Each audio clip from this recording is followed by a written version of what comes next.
जगद्गुरू संत तुकाराम महाराजांची जगातील सगळ्यात मोठ्या पगडीचं अनावरण देहूमध्ये झालं।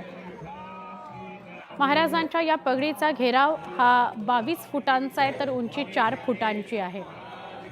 तब्बल 450 मीटर सुती कापडापासून ही पगडी तयार करण्यात आलेली आहे। जगातली ही सगळ्यात मोठी पगडी आहे असा दावा केला जातो।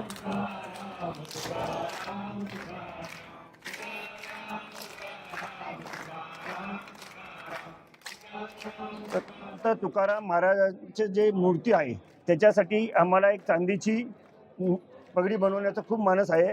ते आम्ही नंतर देहू महाराज प्रतिष्ठानवरनं विचारणार आहे आणि जर ते आम्हाला त्यांनी ती संधी दिली तर आम्ही त्यांचे नेहमी ऋणी राहणार आहोत।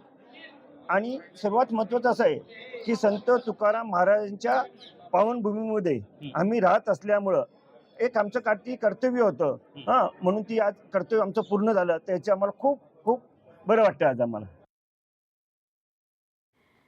सगळ्या सविस्तर बातम्या आपण बुलेटिनमध्ये बघत होतो। आता आपल्याला वेगवान स्वरूपातल्या घडामोडींकडे वळायचं आहे। बुलेटिनची सुरुवात करूया महत्त्वाच्या बातम्यांनी। महत्त्वाच्या बातम्या प्रायोजक पुष्कराज रागी डिलाइट्स, महाराष्ट्राचं लाडकं आणि नंबर 1 नाचणी सत्व।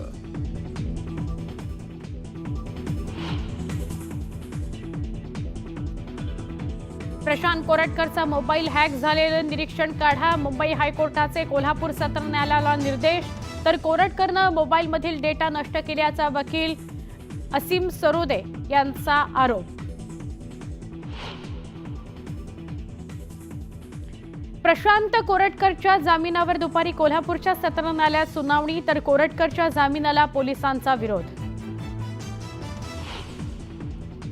विधानसभेमध्ये खुर्चीवरून रंगली जुगलबंदी। अजय चौधरी चुकून विरोधी पक्षनेत्याच्या खुर्चीवर बसले, मग झाली टोलेबाजी। मंत्री शंभूराज देसाईंनी घेतला आक्षेप, लगावला टोला। विधान भवनाच्या पायऱ्यांवर विरोधकांचं आंदोलन, हातात गाजर घेत सरकार विरोधात घोषणाबाजी। अर्थसंकल्पाद्वारे महायुतीनं जनतेशी गद्दारी केल्याचा आरोप।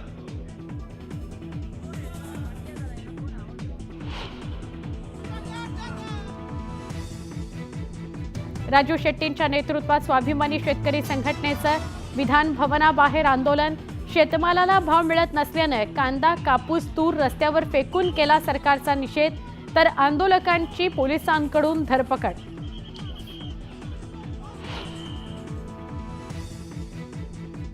शिवसेनेत जे प्रवेश होत आहेत ते भीतीपोटी। पत्नीला अटक होईल या भीतीनं धंगेकर शिवसेनेत गेले, खासदार संजय राऊतांचा आरोप।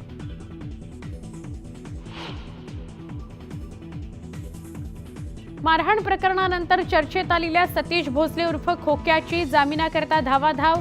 अटकपूर्व जामिनाकरता बीड सत्र न्यायालयात केला अर्ज। पुण्यामध्ये 35 कोटींच्या 100 शववाहिन्या 3 महिन्यांपासून धूळ खात पडून आरोग्य खात्यातील कारभाराची चौकशी करण्याची मागणी।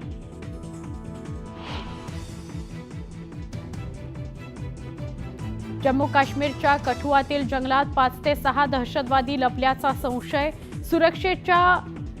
सुरक्षा दलाच्या जवानांकडून परिसरात सर्च ऑपरेशन।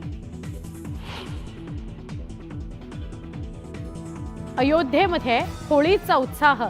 श्रीराम नगरीत भाविकांवर फुलांचा वर्षाव करत आनंदोत्सव साजरा।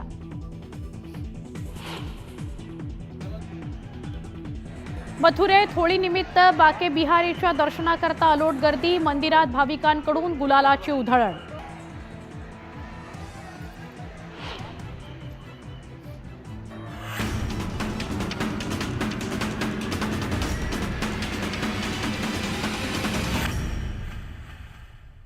नमस्कार, मी सुवर्णा। सुपरफास्ट 100 या बुलेटिनला सुरुवात करूया। अर्थसंकल्पातील निधी वाटपाच्या मुद्द्यावरून आता नव्या वादाला तोंड फुटण्याची शक्यता आहे। कारण अर्थसंकल्पात भाजपच्या मंत्र्यांच्या विभागाला जास्त निधी देण्यात आलेला आहे, तर राष्ट्रवादी काँग्रेस आणि शिवसेनेच्या मंत्र्यांच्या खात्याला निधी वाटपात अनुक्रमे दुसरं आणि तिसरं स्थान मिळाल्याचं समोर आलंय। निधी वाटपात कोणताही भेदभाव केलेला नाही, मागणीनुसार निधी वाटप करण्यात आलेलं आहे असं स्पष्टीकरण महसूल मंत्री चंद्रशेखर बावनकुळे यांनी दिलं। निधी वाटपावरून विरोधक दिशाभूल करतायत असा आरोप खासदार नरेश मस्केंनी केला. निधी मंत्र्याला नाही तर विभागाकरता दिला जातो असं नरेश मस्के म्हणाले. मुख्यमंत्री एकनाथ शिंदे यांच्या कार्यकाळात सुरू केलेल्या किंवा पुनरुज्जीवित केलेल्या काही योजना देवेंद्र फडणवीस सरकारनं निधी न दिल्यानं बंद पडण्याची शक्यता आहे.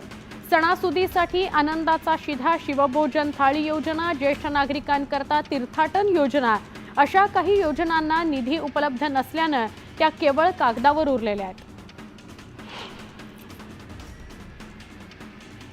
शिंदेंनी आणलेल्या योजनांना बंद करायचं ठरवलं. निवडणूक संपली, आनंद झाला, शिधा संपला असा टोला विजय वडेट्टीवार यांनी लगावला. एकनाथ शिंदेंची कोणतीही योजना बंद केलेली नाही. समन्वयानं व्यवस्थित काम सुरू आहे असं खासदार नरेश मस्के म्हणाले.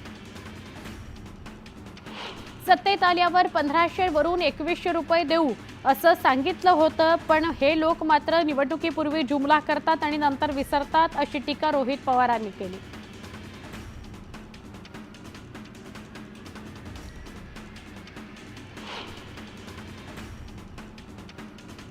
लाडकी बहीण योजना एकनाथ शिंदेंचीच होती, त्यांनीच पायावर धोंडा मारून घेतला. शिंदेंनी आणलेल्या योजनेचा त्यांना काय फायदा झाला असा सवाल विजय वडेट्टीवारांनी केला.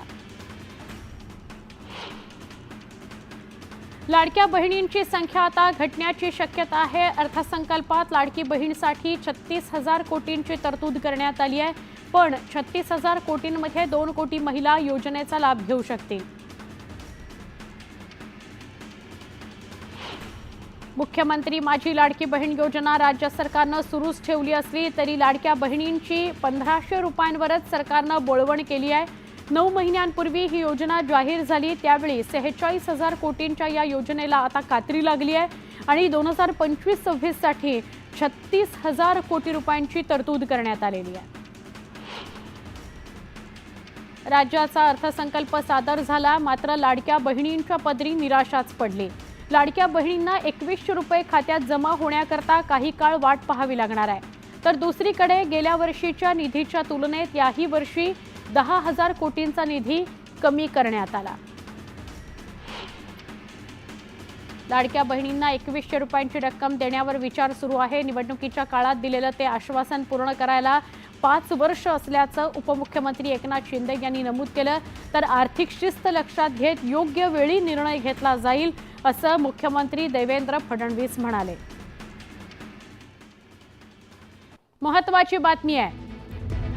125 उपजिल्हाधिकाऱ्यांना निवड श्रेणी पदावर पदोन्नती मिळालेली आहे. महसूल मंत्री चंद्रशेखर बावनकुळेंनी हे आदेश दिलेले आहेत. या घडीची महत्त्वाची बातमी. राज्यातील 125 उपजिल्हाधिकाऱ्यांना निवड श्रेणी पदावर पदोन्नती मिळालेली आहे. 8 वर्षांपासून त्यांची पदोन्नती रखडली होती. राज्यात लवकरच 80 अतिरिक्त जिल्हाधिकारी पदं भरली जातील. शासन निर्णय जारी करण्यात आलेला आहे.